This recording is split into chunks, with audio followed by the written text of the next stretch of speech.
Hi everyone. Today we're going to be reading the full-color Captain Underpants and the Perilous plot Professor Poopypants. Yay!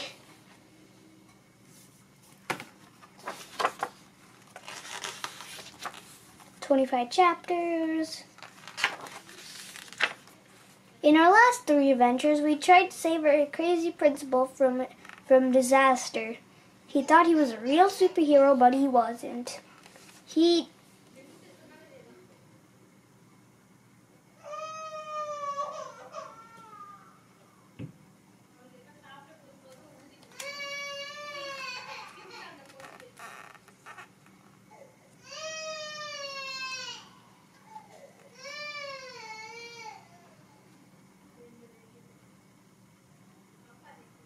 The top secret truth about Captain Underpants. Wait, we didn't think things could get any worse, but they did.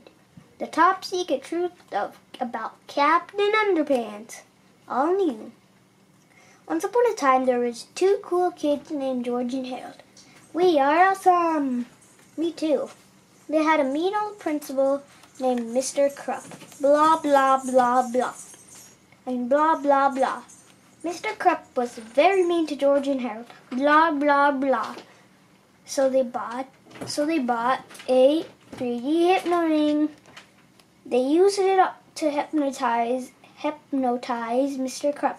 You will obey us. Okie dokie.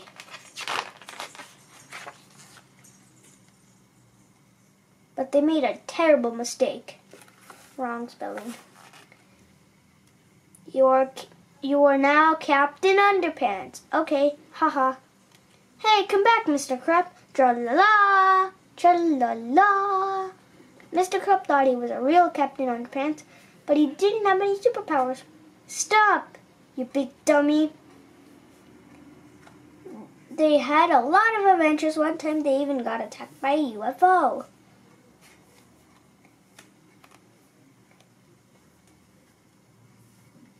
They got took into the spaceship and George and Harold saw some alien superpower use. Then Mr. Krupp got eaten by a big evil dandelion. You had to be there. So George and Harold gave him some superpower juice. So George gave him some superpower juice. Then he got superpowers. Now Captain Underpants has amazing strength. He can even fly. He can even fly too. Holy crow! Holy cow!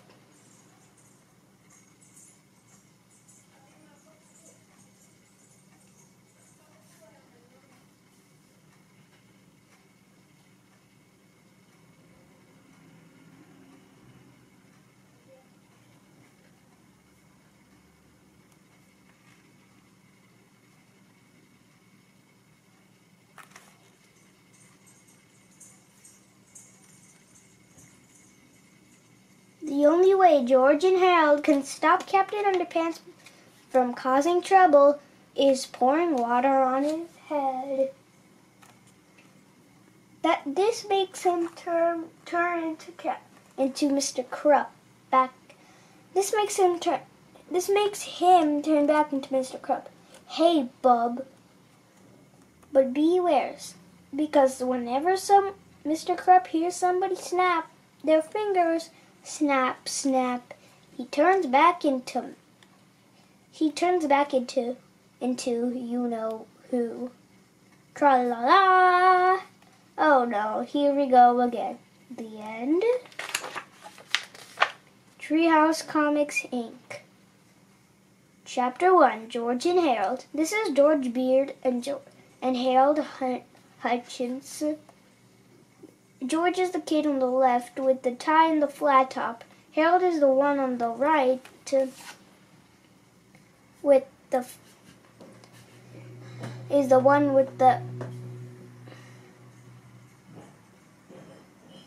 right to the okay. Harold is the one on the right with the t-shirt and the bad haircut. Remember that now. All of the experts of Jerome Horwitz Elementary School had their opinions about George and Harold. Their guidance counselor, Mr. Recht, thought the boys suffered from ADD. The school psychologist, Miss Labor, diagnosed them with ADHD. Well, that's ADHD. ADHD. And their mean old Principal Krupp thought they were a plain old bad BAD. But if you ask me, George and Harold simply suffered from LBSS, incredibly boring school syndrome. You see, George and Harold weren't really bad kids. They were actually bright, good-natured boys. Their only problem was they were bored in school, so they took upon themselves to liven up for everybody. Wasn't that thoughtful of them? Things for everybody. Wasn't that thoughtful for them? Unfortunately, our teachers don't use deodorant. Unfortunately, George and Harold's thoughtfulness got them into trouble, and now sometimes it got them into a lot of trouble. And this one time they got them in so much trouble it almost caused the entire planet to be taken over by ruthless, maniacal, mad scientist guy in a robot suit. But before I can tell you that story, I have to tell you this story. Chapter 2. All hail to New... Chapter 2. All hail to... Chapter 2. All hail New Swissland. As everybody knows, New Swissland is a small country just southeast of Greenland.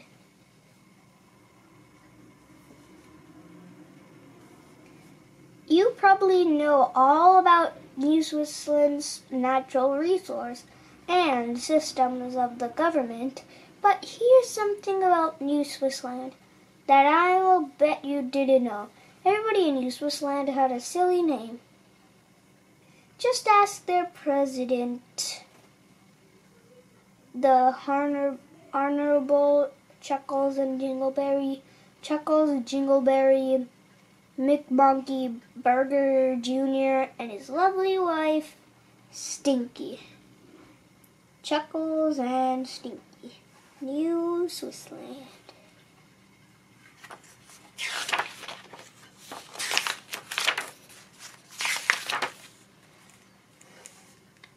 They'll tell you all about New Swissland's proud, silly name, Hettridge.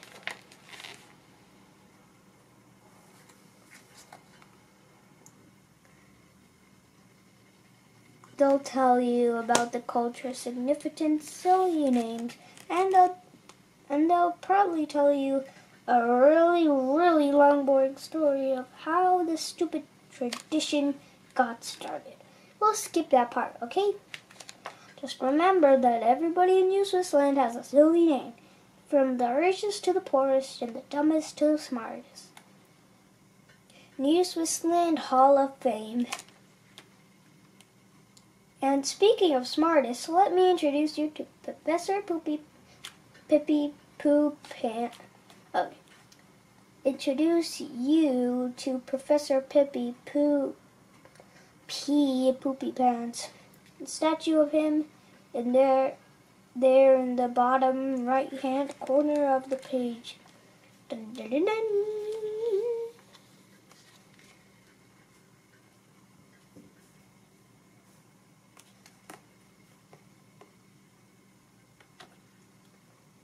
Now, Poopypants was probably the smartest person in all of New Swissland. He graduated in the head of class at Chunky Q Boogerness University and afterward spent all of his time creating wild and fantastic inventions. Let's look in on him, shall we? Back in his private laboratory, Professor Poopypants was just putting finishing two touches on two wonderful new inventions: the Shrinky Pig 2000 and the Goosey Grode 4000. Professor Poopypants called for his assistant, Funky's Conk. Mr. Funky's Conk, Mr. Funky's Conk, Pippi yelled, "I am now Porky Bell.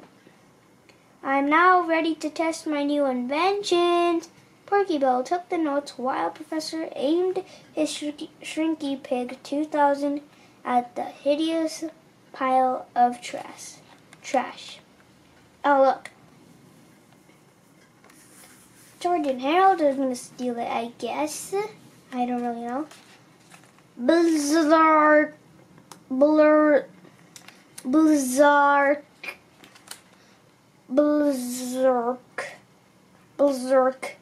A powerful beam of energy blasted the garbage heap. Suddenly, the large pile of trash sized to the size of a gumball. Hooray, it works!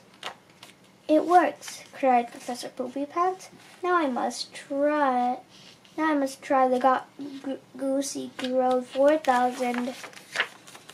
Pippi and Porky Bell aimed the Goosey Grove 4000 at an ordinary hot dog with mustard. Glrzert went another bright beam of energy.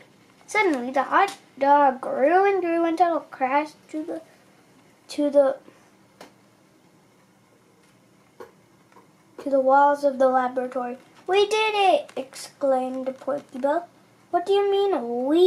yelled Professor Poopypants. "I did it. I'm the genius. You're just a lowly assistant, and don't you forget it." "Sorry, boss," said Porky Bell.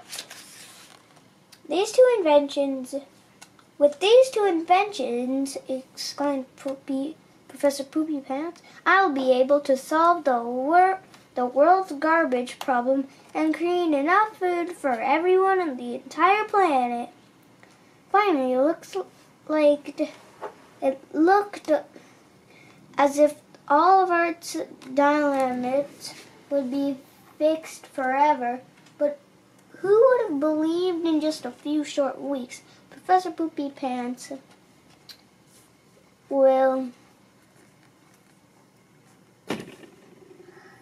would be trying to take over the planet in a fit of frenzied rage? Well, dear reader, me and you all, if you're reading, but you're listening, the tragic tale is about to unfold. But before I can tell you that story, I have to tell you this story. Chapter 3, The Field Trip. Oh, first I thought they lived in Ohio or something, but they live in Miami. What? They live in Florida. So people in Florida, you pretty much have to find Dav Pilkey or something. Or George and Harold, I mean.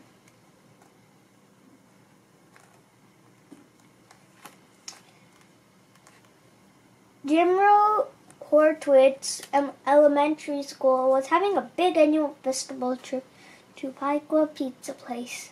All of the kids had brought their permission slips and were lined up to get on the bus. George and Harold could hardly wait to eat the pizza and play video games all afternoon.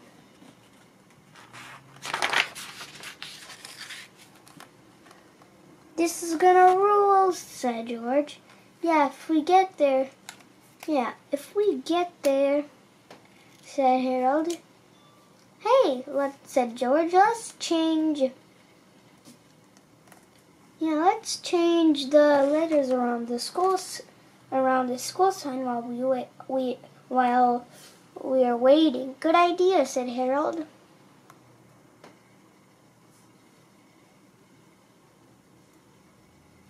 So George and Harold ran over to the side and began their thoughtfulness. Unfortunately, the boys didn't notice the dark, foreboding princess lurking nearby in the bushes. "Aha!" cried Mr. Crab. "I caught you boys red-handed."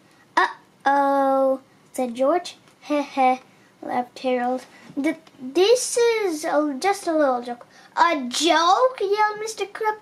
"Do you boys think that's funny?" George and Harold thought for a moment. "Well, yeah," said George. Don't you?" asked Harold. "No, I don't think it's funny," yelled Mr. "No, I don't think it's funny," yelled Mr. Crab. "I think that's rude and offense. That's why it's funny," said George. "Oh," said Mr. Crab, "you boys like to laugh, huh? Well, here's a good one. You two are officially banned from the school field trip. Instead of eating pizza, you'll spend the afternoon cleaning up the teacher's lounge. Isn't that funny?" "No way," said Harold. "That's not funny at all," said George. "That's cruel and an unusual punishment." "That's why it's funny," said Mr. Crab snarled. Chapter 4, Left Behind. Mr. Crab marched George and Harold over to the janitor's closet. You can use these supplies to clean the teacher's lounge," said Mr. Crab. I want it spotless by the time we get back." Mr. Crab went back outside, climbed onto the school bus, and laughed loudly as the buses pulled away. The teachers all pointed at George and Harold and laughed too. "Rats," said Harold. "I thought we were going to have fun today." "We can still have fun," said George. "All we need is this ladder and that bag of powdered paste in those big boxes." Powdered paste, foam packaging, pellets. So George and Harold carried their supplies to the teacher's lounge. At the sink, George pulled the sprayer nozzle while Harold carefully taped the sprayer handle.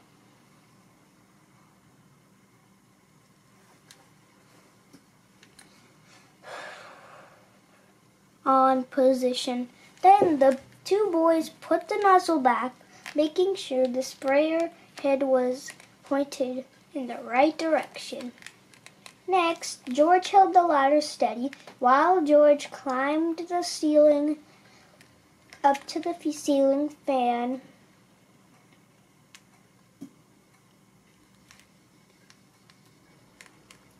There he began scooping generous amounts of powdered paste onto the tops of the fan blades. "Is it right?" asked Harold. "Yeah," said George. Try to get most of it on the ends of the blades." "Got it," said Harold. George closed all the blinds while Harold adjusted the ceiling fan so it would turn on when the lights came on. Finally, the boys filled the refrigerator up with the warm-shaped styrofoam packaging pellets. "This is going to be fun," said Harold. "Not for the teachers," laughed George. Chapter 5, The Fun Begins. An hour or so later, the buses returned to the school. All the children got off and packed up their stuff and got ready to go home. Mr. Fide, the science teacher, was on school bus duty. The rest of the teachers gathered around George and Harold and began teasing them.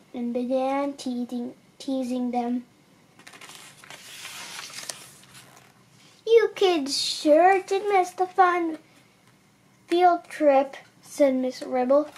"The pizza was so delicious.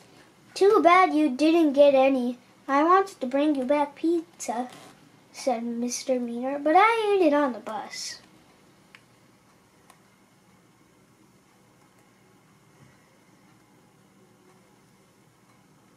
And he threw away the empty pizza box at George.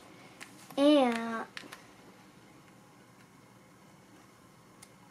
Harold's feet with the teachers howled. And Harold's feet and the teachers howled with laughter. Maybe you can lick off the cheese off the box. Maybe you can lick the cheese off the box, Mr. Krupp roared. And the teachers eventually got tired of taunting George and Harold, so they retreated to the teacher's lounge to relax. Hey, how come it's so dark in here? Asked Mr. Meaner. When you flicked the lights, the ceiling fan began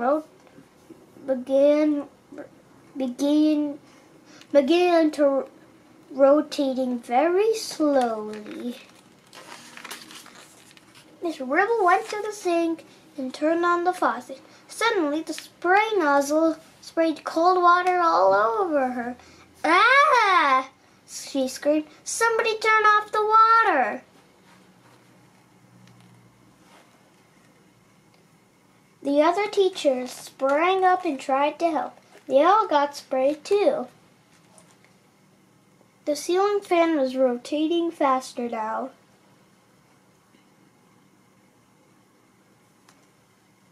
And some of the powdered paste began flying off the fan blades.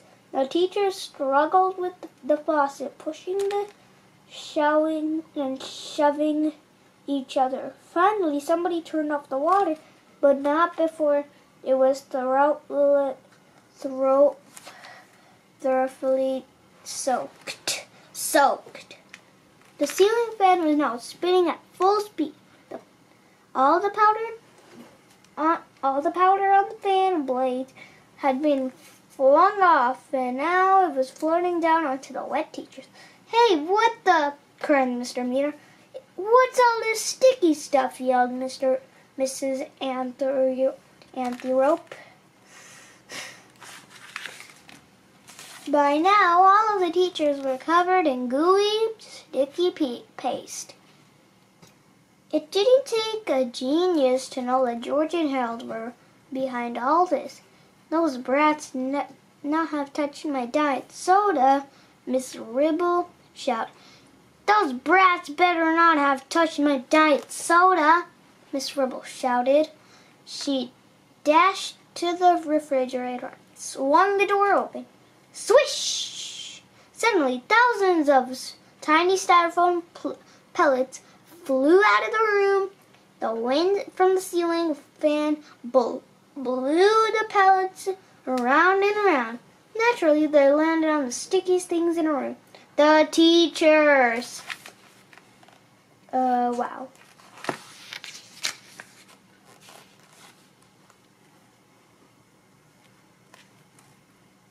Ah, God! They ran out of the teacher's lounge, screaming and yelling. George and Harold saw what looked like a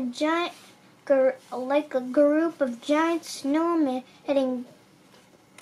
evil snowmen heading straight towards them. I've got a good idea, said George. What? Asked Harold. Run, said George. Chapter 6. Bye-bye, Mr. Fide. The next day, George and Harold's science teacher, Mr. Fide, knocked on Mr. Krupp's door. What do you want? Barked Mr. Krupp. I've come to reside, Mr. Krupp, Mr. Fide. I just can't take it anymore. Now hold on, bub, Mr. Krupp. Being a teacher is hard work. You can't just quit your job when things aren't. You don't understand, Mr. Fide. I think I'm cracking up. What do you mean? Said Mr. Fide. I don't think I'm cracking up. What do you mean? Asked Mr. Krupp. Well, said Mr. Fide, it all started a few months ago when I had this dream that I got eaten up by a talking toilet. Then I heard cats and dogs meowing and growling in the classroom. Then I imagined the school got flooded with sticky green goop. And yesterday I thought I saw a group of Audubon snowmen chasing two boys down the hallway. Now just wait a minute, Morty, said Mr. Crook. All that can be explained. And a few days ago, said Mr. Fide, I thought I saw a big fat bald guy in his underwear fly out the window. Holy crow, said Mr. Crook. You are crazy.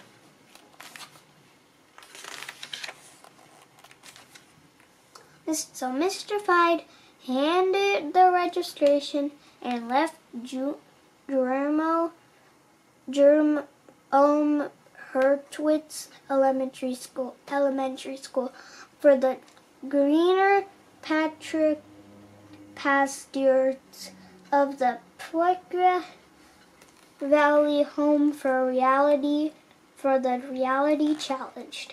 Now, where am I going to find a new science teacher of such short notice? Said Mr. Krupp.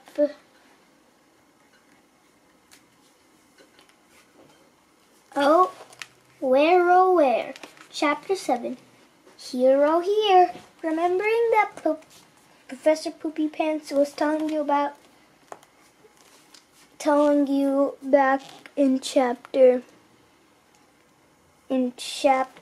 in chapter 2, well, things haven't been going too well for him in the past several weeks.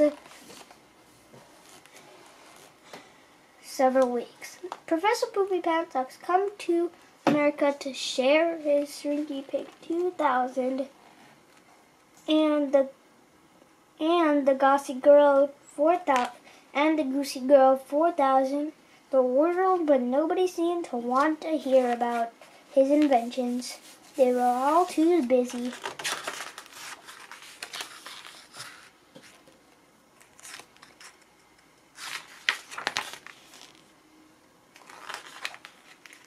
Laughing at his silly name, poor Poopypants had been laughing out every major scientific institution in the U.S.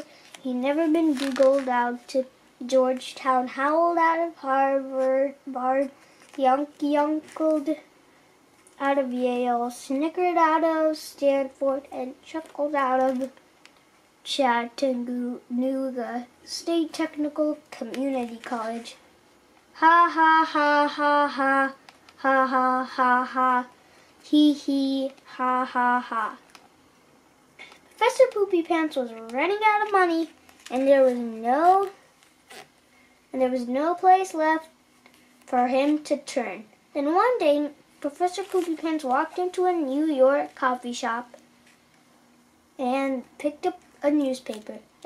And like a message from heaven, Poopypants found his answer. That's it, he cried.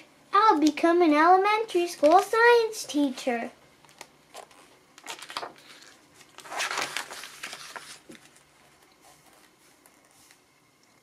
I'll work really hard and soon people will come to respect me and see what a genius I am.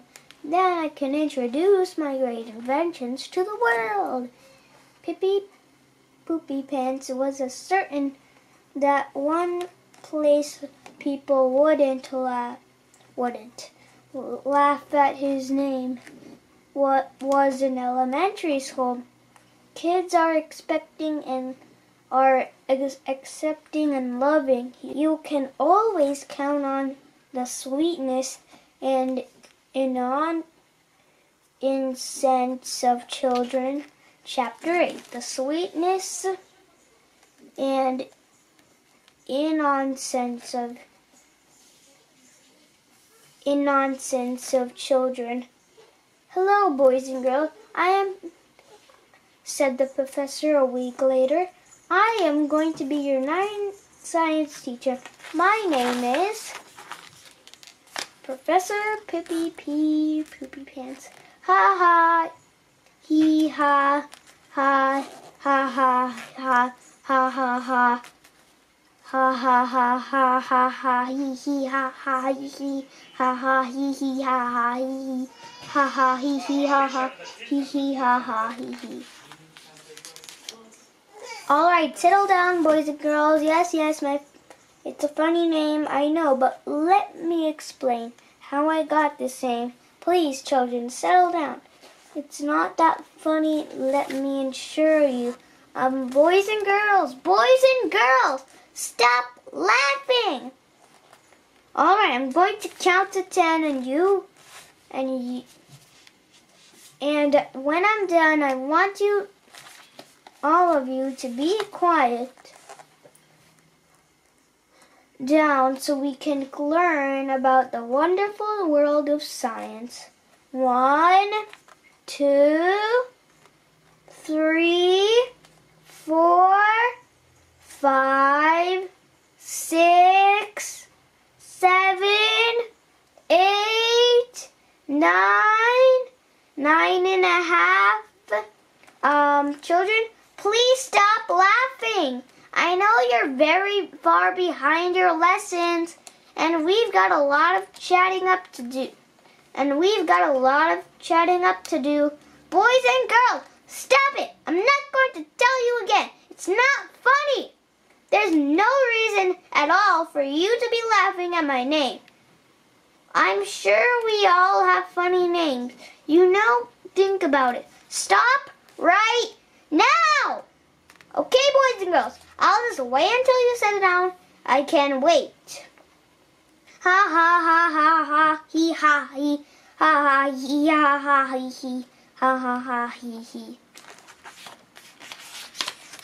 Ha ha he ha ha he ha ha. A week later, things haven't got any better. Professor Poopypants was really beginning to get angry. How am I going to get through these children? He asked himself. Hey, I've got it. I'll create a wonderful new invention. Chapter 9, The Gerbil Jogger 2000. The next morning, Professor Poopypants came to school with an odd-looking miniature robot. Look, children, he said, I've created a new invention using the principles of science. I call it the Gerbil Jogger 2000. The children stopped laughing for a moment and looked at the interest at the Professor Poopypants' new invention. You see, children, said the professor, some people like to jog, and their pets like to jog along. Beside them, that's fine if you have a cat or dog, but what if you have a pet gerbil? It used to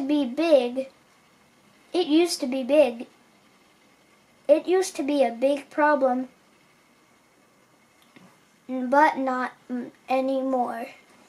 Professor Poopypants opened the glass dome of the Gerbil Jogger 2000 and inserted a cute, fuzzy gerbil. The gerbil pushed his tiny legs against the simple controls, and suddenly the machine came to life. And in no time at all, the gerbil was jogging around the classroom in his robot suit. The children were delighted. Wow, said Connor Manchin. Science is cool. All of the other children agreed. Poopy agreed. This is wonderful, thought Professor Poopypants. I've reached them. Now I can teach them. Excuse me, said George to the professor. What's your middle name? Said the professor. probably, is Pee-Pee. Why do you ask?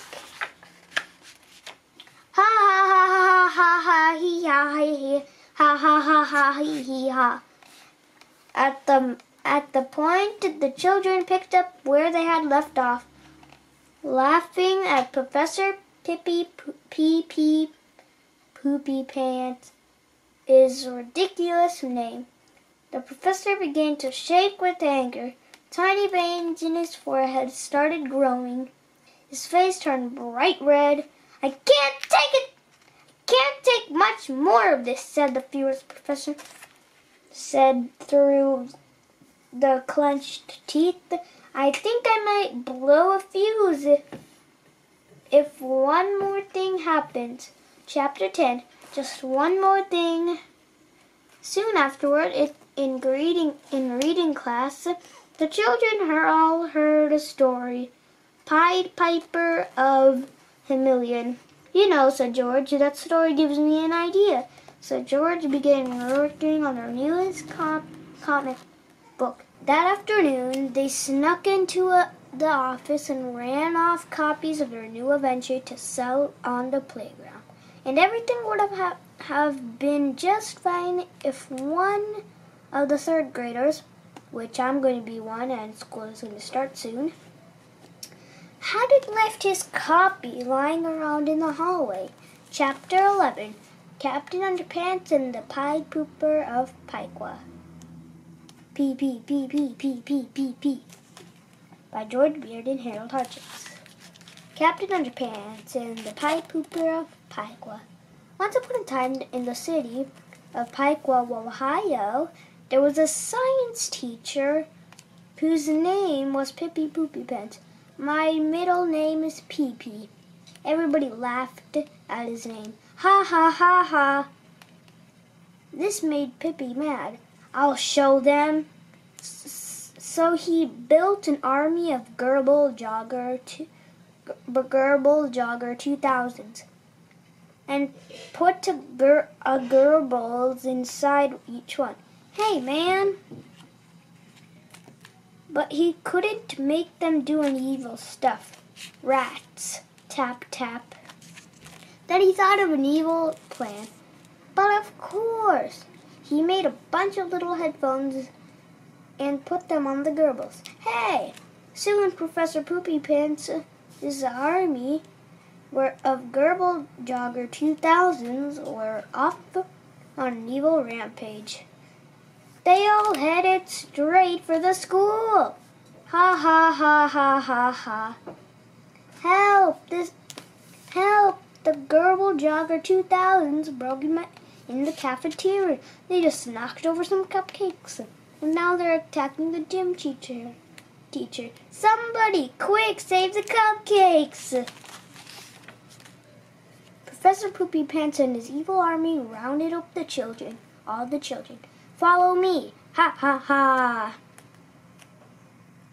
This looks like a job for Captain Underpants! "What seems to be the problem?" I'm taking these kids to be my slaves." Who do you think you are? "I'm Professor Poopypants." Ha ha ha ha ha ha ha ha ha ha ha ha ha ha ha ha ha ha ha. Professor Poopypants was really mad, so he pressed a button on his bow tie. Click, ha ha ha, and his bow tie transformed him into chugga chugga, a whoosh whoosh, giant, vroom vroom, cyborg, ha ha, ka-chunk, ka-chunk, ha ha, ha ha. Uh-oh, they had a big fight, but Captain Underpants was faster than a speeding waistband.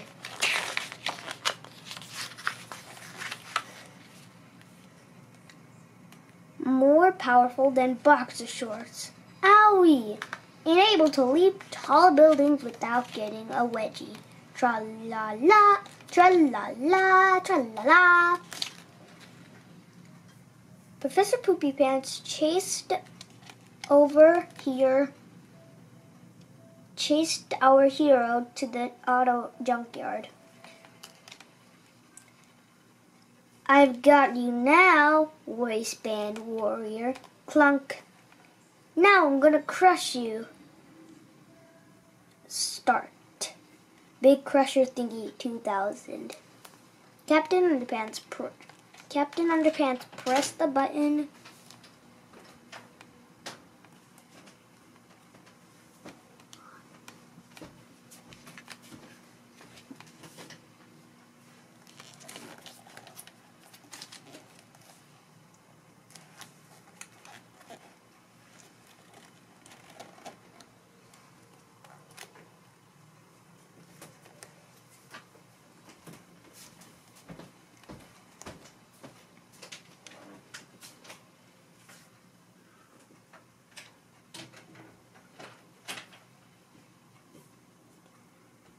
Pressed a button on his utility wristband. Click. And out popped a tiny little toilet of truth. Captain Underpants aimed the tiny toilet of truth at Robo Pippi. Flush! I'm rusted! Captain Underpants saved the day. But what about the evil Gerbil? They're not evil. Look, Professor Poopypants was controlling them with this. It was music? No. Baby got you, babe. Ah, help! Please make it go! Make it! Please make it! Please, God, make it stop! This would make anybody turn evil? This would make anybody turn evil? So Captain Underpants destroyed the controller. Haliola! Crunch. Tra-la-la, tra-la-la. Hooray for Captain Underpants! The end. Notice. All animal curvatly was simulated, not actual garbles. Were forced to listen to Treehouse Comics. Chapter 12, Professor P Goes Crazy. In his entire life, Professor Poopypants had never been angry as he was at the very moment. As he stood in the hallway, something inside his fragile brain snapped. He began shaking and sweating uncontrollably.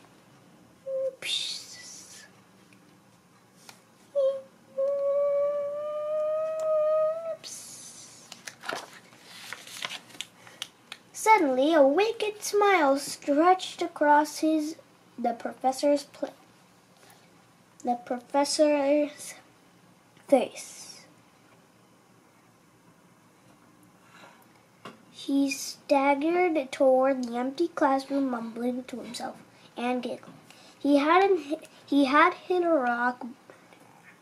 hit rock bottom, and he decided to pull the rest of the planet down with him. Poopypants was going to take over the world. But before I can tell you that story, I have to tell you this story. Never mind. I'll just tell you that story.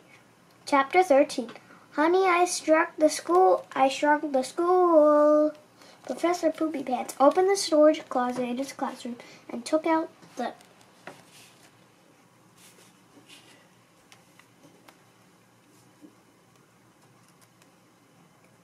Shrinky Pig 2000 and Goosey Girl 4000.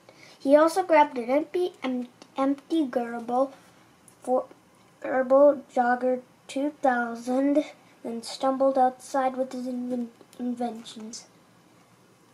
The crazed professor giggled widely to himself as he aimed the Goosey Girl 4000 at the Gerbil Jogger 2000. Glurz.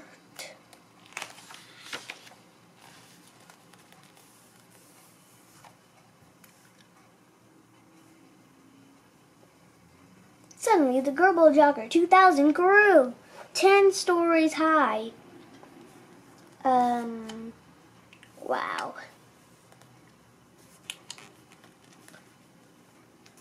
Professor Poopypants began his long climb up the slide of the Gerbil Jogger 2000.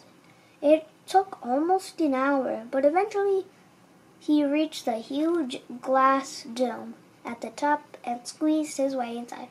"Mommy," said a little boy who was walking with his mother, "an old man just crawled on a giant robot tube and is about to take over a school. "Oh, for heaven's sake," said his mother. "Where do you come up with nonsense?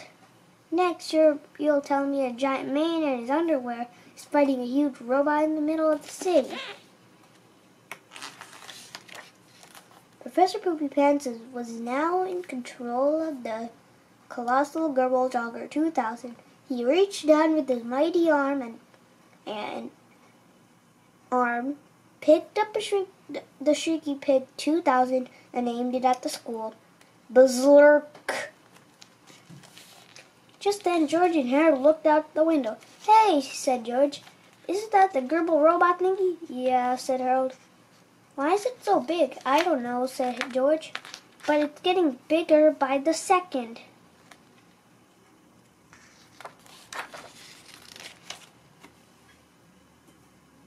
Said Harold, I don't think it's getting bigger. I think we're getting smaller." Chapter 14. The Perilous Plot. Professor Poopypants reached down and picked the tiny skull with his giant robotic hand. Everyone screamed in horror. Like a horror movie, you mean? Wow. In no time at all, eyewitness newswoman Ingrid Ashley was on the scene. What do you want from us?" shouted reporter Ashley. "I want a pencil!" screamed Professor Poopypants. "A pencil?" asked reporter Ashley. "Here, take mine!" She tossed a yellow #2 pencil toward the giant robot. Professor Poopypants reached down with his giant robotic arm, picked up the Gossy Grove 4000 and aimed it at the pencil. Glurt! The pencil grew to the size of a tree trunk. The Professor Poopypants grabbed it. "Follow me," he said.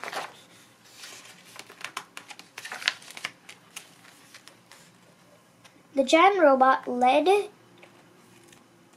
the news crew to the center of downtown Piqua.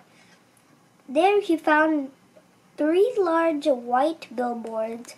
He put down the Shrinky Pig 2000 and the Goosey Girl 4000 and began writing on the billboards with his giant pencil.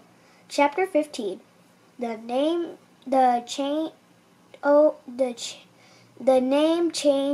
chart 2000. Professor Poopypants spent several minutes jotting down a complex code on the 3 giant billboards. George and Harold, along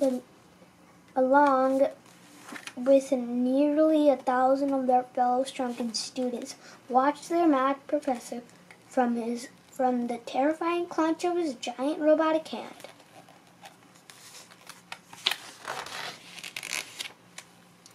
"What is that crazy guy up to?" asked Mr. Krupp from his office window. I'll tell you," shouted Pippy Poopypants. "Everybody from the planet must now change their normal names into silly names using these 3 charts.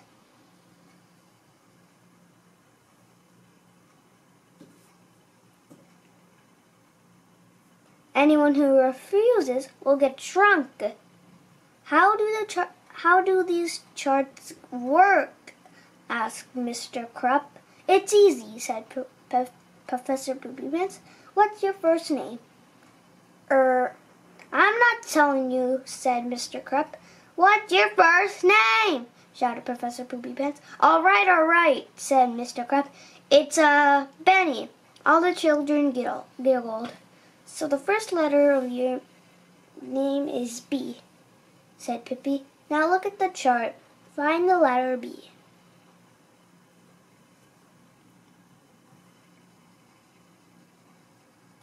Okay, here's B. If you can't see it, Mr. Crab looked at the chart. It says B, lumpy. He whined. Good, said Professor Poopypants. Your new first name is Lumpy. All the children laughed. Lumpy Crop, moaned Mr. Crab. I don't want to be called Lumpy Crop. You won't, laughed Professor Poopypants, because you have to change your last name too.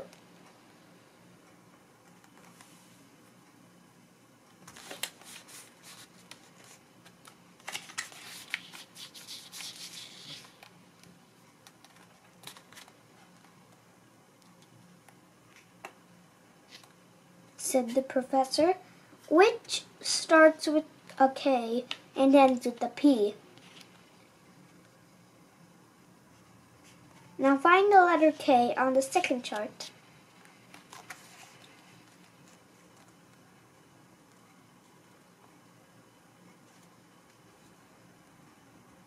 Here's K, if you can't see it.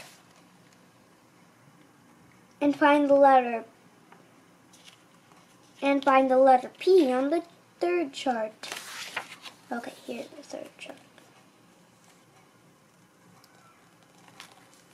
So here it is at the last row of P. So it's going to be B, BKP, okay? Mr. Crab looked at the two charts. It says K, potty, and P, biscuits. Wonderful, shouted the professor. Your new last name is Potty Biscuits. The children howled with laughter. Don't laugh too hard, kiddies, said the Professor Poopypants. You all have to change your names too, or I'll shrink you again. Well, as you can imagine, nobody wanted to get shrunk twice. So everybody looked at the three charts and figured out their new silly names. Stephen Yang Fart became Snotty Gorilla Breath. Robbie Satenberg became Loopy Pizza Pants. And poor little Janet Warwick became Poopsie Shucklebutt. This may be the horrible moment in human history, said the local reporter to her audience. It seems that everyone on Earth must now change his or her name to avoid getting shrunk. Good luck with you all. This is Chim Chim Diaper Brains reporting from Eyewitness News. Now back to you, Booker.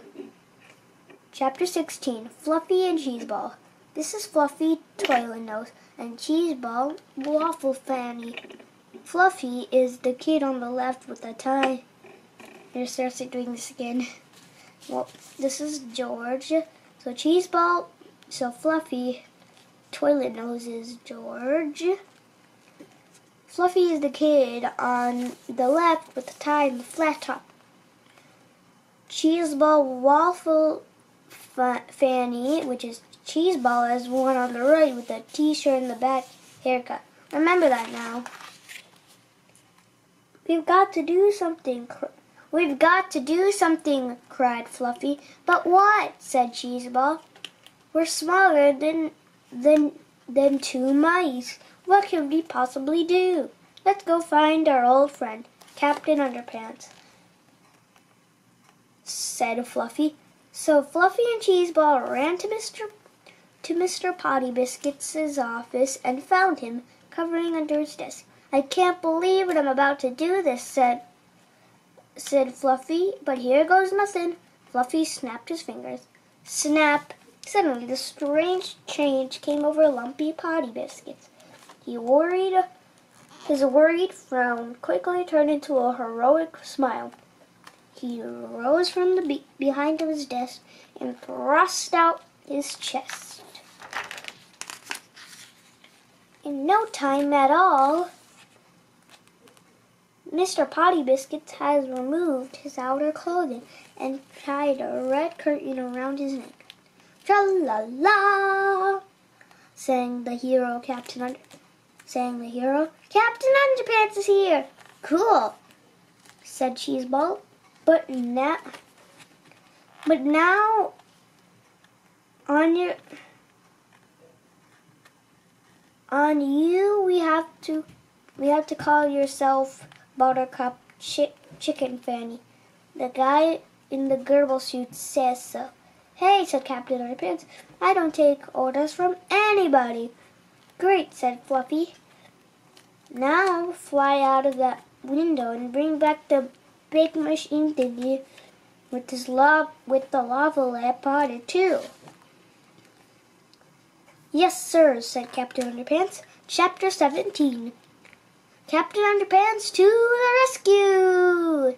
Captain Underpants flew down to the ground and grabbed the Goosey Girl 4000. But on his way back, he was spotted by Professor Poopypants. The evil professor zapped Captain Underpants with the bolt of energy from the Shrinky Pig 2000. Berserk! Suddenly, the waistband Wario began to shrink even smaller.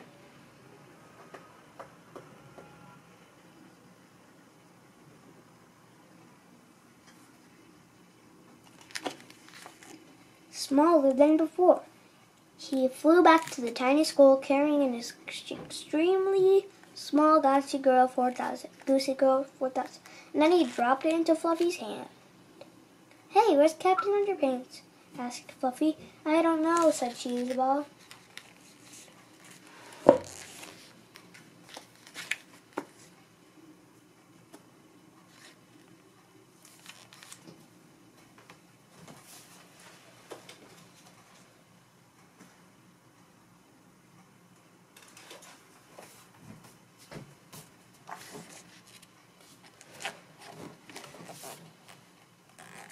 "I think he got shrunk so small that we can't even see him anymore." "Well," said Fluffy, "at least we have this little invention thingy." "How's that going to help us?" asked Cheeseball.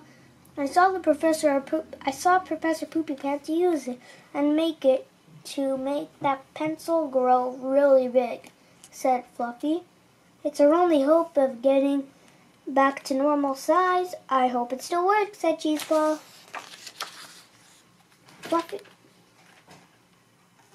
Fluffy and Cheeseball dashed to the school kitchen, and climbed up a ladder onto the roof.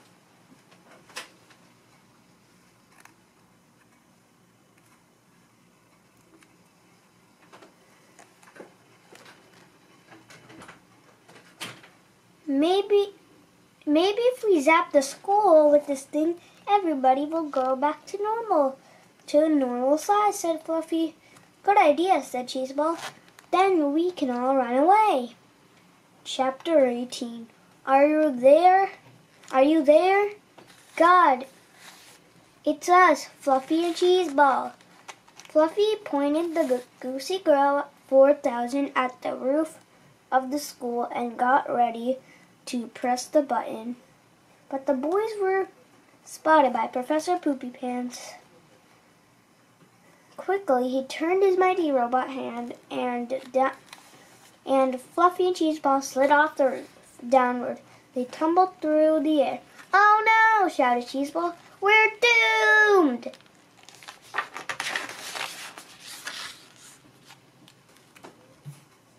Wait a second, cried Fluffy. Do you have a piece of paper on you? Yeah, screamed Cheeseball. Right, it's here in my pocket. But what good is it going to do to us? Quick, cried Fluffy. Fold it into a paper airplane. What kind of paper airplane? Airplane asked Cheetahball. Any kind, screamed Fluffy. Just do it now! Quickly, Cheeseball folded the paper into a goofy-looking glider. How's this? He screamed. Great, yelled Fluffy. Now hold it steady.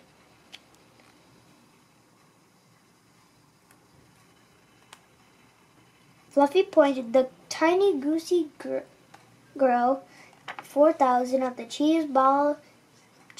Cheeseball's airplane, and he pressed the button. Glurt! Suddenly, Cheeseball's airplane grew to an enormous size.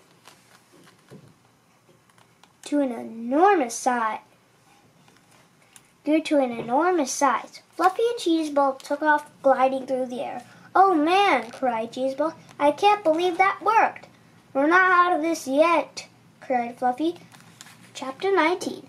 The Flight of the Goofy Glider. Fluffy and Cheeseball had to admit that was pretty cool flying over the city streets on a paper airplane. They didn't even seem to mind the fact that they were only an inch tall.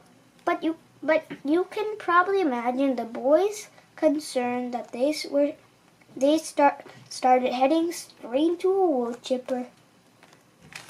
Oh no! Oh no! cried Fluffy. We're gonna get wood chippered to death. Cheeseball couldn't look. He put his hands over his eyes and waited for the inevitable. Suddenly, swoosh! The paper airplane swerved sharply and missed the wood chipper altogether. Hey, cried Fluffy. How did that happen? I don't know, said Cheeseball. I'm not steering this thing. The boys had barely caught their breath when a small dog noticed the airplane and came running after them. Oh no, cried Cheeseball. We're going to get eaten by a wiener dog. Fluffy covered his eyes this time. He clump. You wouldn't. But wouldn't you know it? The airplane swerved sharply upward out of the range of the little dog altogether. No, said Fluffy. It must be the wind. Finally, the paper airplane landed in a wet, sticky pile of hot black top. Yuck, said Fluffy. What could be worse than getting stuck in a pile of blacktop? Maybe getting crushed by a big stream or thingy, said Cheeseball. You're sure you have active imagination, said Fluffy. No, I don't, said Cheeseball, as he pointed upward. Look! Oh no, screamed Fluffy. We're gonna get steamrolled to death. Just then, the boys were yanked up by the backs of their shirts and carried off,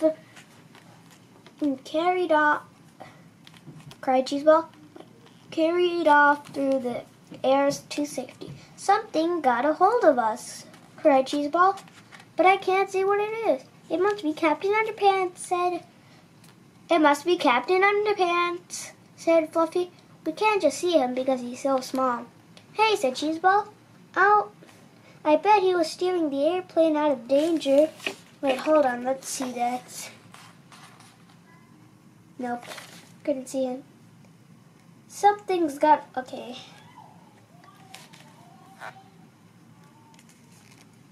Our hero, shouted the boys. Chapter 20.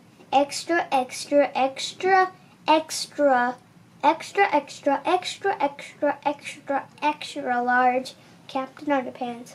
Fluffy and Cheeseball landed safely in an abandoned alley. We've got to Enlarge Captain Underpants, said Fluffy. The fate of the entire planet is in our hands. But how can we enlarge him if we can't even see him? Asked Cheeseball. Good question, said Fluffy.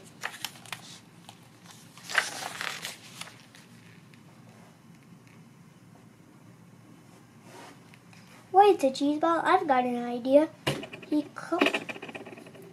called out as loud as he could, Captain Underpants, we can't see you, but if you can hear us, fly over and land on my finger. We have a machine that can make you big again. The boys waited for a few seconds. Look, Fluffy, said Cheeseball. There he is. He is, see? He's that little tiny speck on my finger. Now just aim the machine at the little speck, but don't zap my finger. Glurt. Oops. Sorry. The good news is that Captain Underpants has grown larger and was now visible.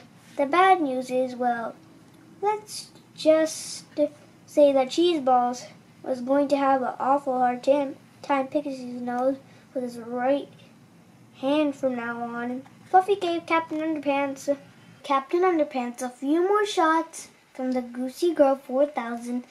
The waistband warrior grew and grew and grew until he was 10 stories high. Finally, the colossal captain headed towards the preposterous professor. A showdown was about to begin. A little boy walking from chapter 13 happened to be walking with his mother again. He looked up and saw a giant man with his underwear getting ready to fight a huge robot in the middle of the city. Mommy, said the little boy. What? Asked her mother. Never mind, said the boy. Chapter 1. The incredibly graphic violence chapter in Flipporama. Warning. The following chapter contains scenes that are so intense and horrific they may not be suitable for viewing by people who can't take a joke. If you are easily offended, or if you tend to blame all the society's evil on TV shows and cartoons characters, please run your nearest supermarket and get a life located in Get Real section next to clues. Good luck.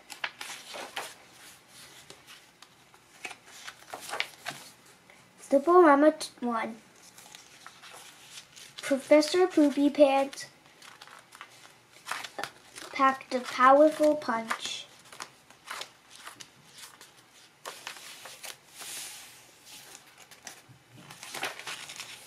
Flipporama 2. Butt in the head button hero halted the horror.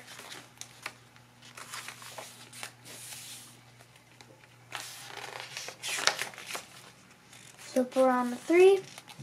The brief-wearing bandit battled the bionic Beastmoth.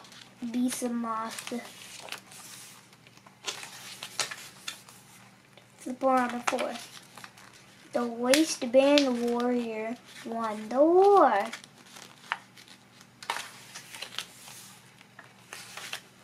Chapter 22. The 22nd chapter. Professor Poopypants has been defeated. And everybody in the school cheered wildly. They were still small, but at least they got their old names back. I'm sure glad I don't have a silly name anymore, said Miss Ribble. Me too, said Miss Direct. Hooray, cried George. Let's give Captain Underpants a big hand. Harold was not amused. Oops, said George. Sorry. That's okay, George. That's okay, said Harold. Just give me that invention thingy so you can zap my hand back to normal. Harold held the goosey girl in his giant hand and zapped George and himself. And that is every part of himself except his giant hand. Glurt!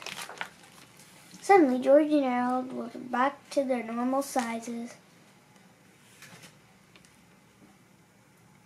Normal sizes again. Boy, said George, we should have tested the limits of science today.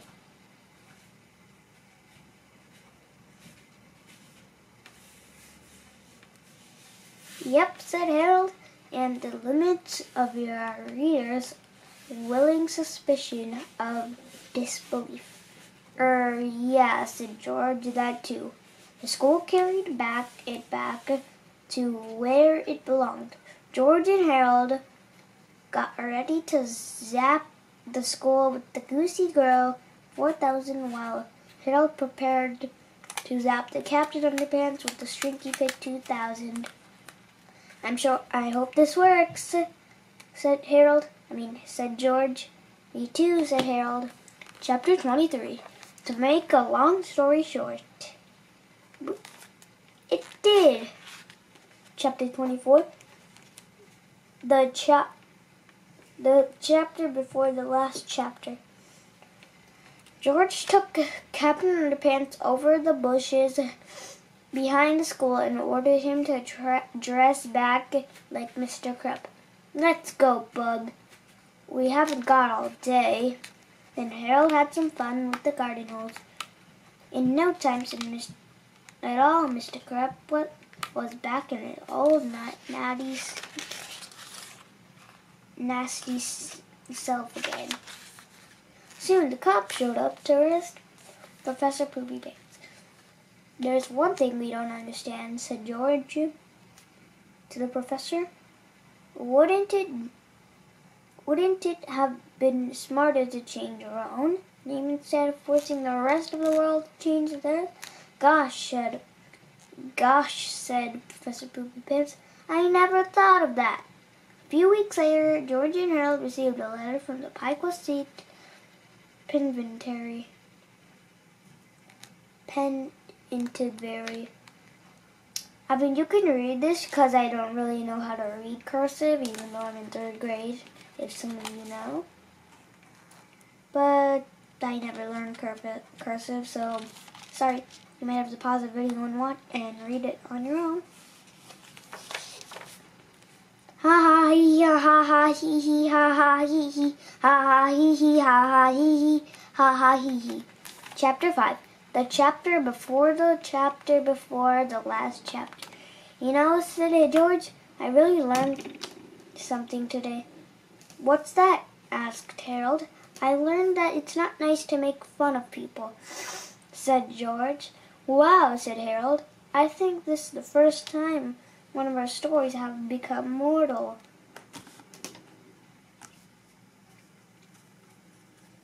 Moral. Probably the last time too, said George. Let's hope so, said Harold. But George and Harold had forgotten about the other moral they have learned a long way, which is don't ever hypnotize your principal, because if you do, your life can go from bad to worse. Snap, snap. At the snap of a finger. Oh no, screamed Harold. Here we go again, screamed George. Tra-la-la! If you want to read this, you can pause the video and read it.